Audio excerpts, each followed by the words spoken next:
Hi dears, ಮೊನ್ನೆ ತಾನೇ ನಮ್ಮ ಅಣ್ಣನ ಮಗಂದು ತೊಟ್ಟಿಲು ಶಾಸ್ತ್ರ ಆಯ್ತಲ್ವ. ಆ ಪಾಪುಗೆ ಇವತ್ತು ಕಿವಿ ಸುಂಚುವಂಥ ಶಾಸ್ತ್ರ ಮಾಡ್ತಾ ಇದ್ದಾರೆ. ಅವರು ಅಕ್ಸಲಿ ಅವರಿಗೆ ದಕ್ಷಿಣೆಯನ್ನು ನೀಡಿಬಿಟ್ಟು ಕಿವಿಯನ್ನು ಸುಂಚಿಸ್ತಾ ಇದ್ದಾರೆ. ಕಿವಿ ಸುಂಚಿಸೋ ಕಾರಣ ಏನು ಅಂತ ಹೇಳಿದರೆ, ನಾವು ಈ ಕಿವಿಯಿಂದ ಒಳ್ಳೆಯದನ್ನು ಕೇಳ್ತೀವಿ, ಕೆಟ್ಟದ್ದನ್ನು ಕೇಳ್ತೀವಿ. ಹಾಗಾಗಿ ಅದು ಮಿಶ್ರ ಫಲ ಆಗುತ್ತೆ. ಹಾಗಾಗಿ ಕಿವಿಯನ್ನು ಸುಂಚಿಸೋದ್ರಿಂದ ಮಕ್ಕಳಿಗೆ ದೋಷಗಳು ಏನಾದರೂ ಇದ್ದರೆ ಅವು ನಿವಾರಣೆ ಆಗುತ್ತವೆ.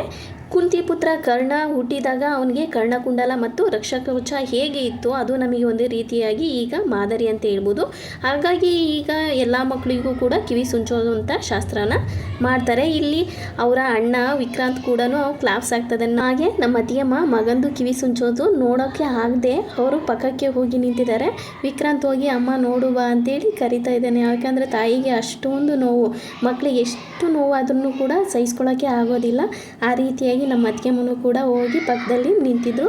ಈಗ ಕಂಪ್ಲೀಟಾಗಿ ಕಿವಿ ಸುಂಚೋಸೋದು ಮುಗೀತು. ಈಗ ಕೊನೆಯದಾಗಿ ಸ್ವಲ್ಪ ನೋವಾಗಬಾರ್ದು ಅಂತ ಹೇಳ್ಬಿಟ್ಟು ಕಿವಿಗೆ ಸೀಮೆ ಎಣ್ಣೆಯನ್ನು ಸ್ವಲ್ಪ ಹಚ್ಚಿದ್ದಾರೆ. ಇದು ಸೀಮೆ ಎಣ್ಣೆ ಹಚ್ಚೋದ್ರಿಂದ ಸ್ವಲ್ಪ ನೋವು ಬೇಗನೆ ಮಾಯವಾಗುತ್ತೆ ಅಂತ ಹೇಳ್ಬಿಟ್ಟು ಅಕ್ಸಲ್ರಿಗೂ ಅದನ್ನ ಹಚ್ಚಿದ್ದಾರೆ. ಈ ರೀತಿಯಾಗಿ ನಮ್ಮ ಅಳಿಮಯ್ಯಂದು ಕಿವಿ ಸುಚ್ಚೋ ಶಾಸ್ತ್ರ ಮುಗೀತು.